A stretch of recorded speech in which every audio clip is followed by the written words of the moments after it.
সুপ্রিয় দর্শক, আসসালামু আলাইকুম। আপনাদের মধ্যে চলে আসলাম এক অসহায় আপুর জীবন কাহিনী নিয়ে। তো আপু, আসসালামু আলাইকুম, কেমন আছেন আপু? ওয়ালাইকুম আসসালাম, ভালো আছি। ও আচ্ছা, আপনি দেশের বাড়ি কোথায় আপু? বরিশাল পটুয়াখালী। বরিশাল পটুয়াখালী। ও আচ্ছা, আপনার নাম কি আপু? রূপামণি। রূপা মণি। মিম? রূপামণি। রূপামণি। ও আচ্ছা, ভালোই। তো হচ্ছে কি, এখানে আপু কেন আসছেন? আমি আসছি একজন ভালো মানুষ জন্য। একজন ভালো মনের মানুষ পাওয়ার জন্য? ও আচ্ছা। তো আপনাকে এখানে ঠিকানা কে দিল? এখানে মানে কার কাছ থেকে জেনে আসছেন? আমি এখানে আসছি, আমাদের এখানে একজন মেয়ে, খুব ভালো একজন মানুষ, মনের মানুষ পাইছে। ও আচ্ছা, মানে বলতে চাচ্ছেন যে আপনাদের এখানের একজন হচ্ছে কি এরকম ভালো মনের একজন মানুষ পাইছে বা বিয়ে শাদী হয়েছে, তাই? হ্যাঁ। ও আচ্ছা, তো আপনার ফ্যামিলিতে কে কে আছে আপু? আমার ফ্যামিলিতে আমার আব্বু আছে, আমার সৎ মা আছে, আমার আপন মা নেই। ও, আপনার আব্বু আছে।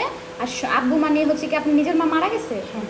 ও আচ্ছা, মানে এখন সৎ মায়ের কাছে থাকতেছেন? না, এখন সৎ মা আমি 4-5 বছর, তখন আমার আম্মু মারা যায়। ও, আপনার আম্মু মারা যাওয়ার পরে হচ্ছে কি আপনার আব্বু আরেকটা বিয়ে করে? হ্যাঁ। এখন হচ্ছে আপনার আব্বু আপনার আম্মুকে নিয়ে থাকে, আপনি একা থাকেন? হ্যাঁ, আমি একা। হ্যাঁ না, একা না, আমার মামার বাড়িতে। ও, মামার বাড়িতে থাকেন। ও, পড়াশোনা কতটুকু করছে? ক্লাস 5 পর্যন্ত। ক্লাস 5 পর্যন্ত? কেন আর করতে পারেন না, করেন না কেন? কারণ মা নেই, মা ছাড়া তো আর অন্য কারোর কাছে পড়া যায় না। ও আচ্ছা, মা ছাড়াতে এমনিতে এই পৃথিবীতে কোনো মূল্য নেই। যাই হোক, তো আপনার আব্বু কি খোঁজ খবর নেই? ওরকমটা নেয় না, স্বপ্ন তো, তার জন্য ওরকমটা নেওয়া হয় না। তো আপনার হাত খরচ বা পোশাক আশাক, খাওয়া দাওয়া এগুলো কে করে? করি একটু, মানুষের কাছ থেকে বছরে একজন এরকম করি, আর মাঝে মধ্যে বাসা বাড়িতে। ও আচ্ছা, মাঝে মধ্যে বাসা বাড়িতে কাজে যান। ও আচ্ছা, অনেক কষ্টে মনে হয় জীবনটা চলে, তাই তো? জি। ইস। তো যাই হোক, আপনি যে আসছেন এখানে একজন ভালো মনের মানুষের জন্য, তো কোন ধরনের মানুষ চান আপনি? আমি এরকম একজন মানুষ চাই যে আমাকে শান্তিতে 3 মুঠের জায়গায় 2 মুঠ খাবার রেখে, সে আমার ভালো রাখবে, হাস পোশাক কোনো রকম দিলেই চলবে। ও আচ্ছা, আলহামদুলিল্লাহ, শুনে খুশি হইলাম। 3 মুঠোর জায়গায় 2 মুঠো ভাত যদি খাওয়াই তারপরে এই মেয়েটা রাজি। তো বয়স কেমন হলে চলবে? যাতে বয়স বেশি হইলেও সমস্যা নেই, কিন্তু আমাকে খালি একটু শান্তি আর ও, একটু শান্তি, হ্যাঁ বুঝতে পারছি। বয়স বেশি হলে সমস্যা নাই, যদি তার বউ বাচ্চা থেকে থাকে তারপর কোনো সমস্যা নাই তো? না, সে যদি মিলাই নিতে পারে তাতে আমার কোনো সমস্যা ও নেই। আচ্ছা।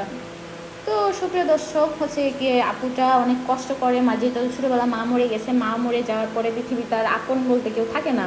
মা মরে যাওয়ার পর বাপ হয়ে যায় তালই, হচ্ছে কি বাপ বিয়ে করে সংসার করতেছে, মেয়েটার খোঁজ খবর নিচ্ছে না।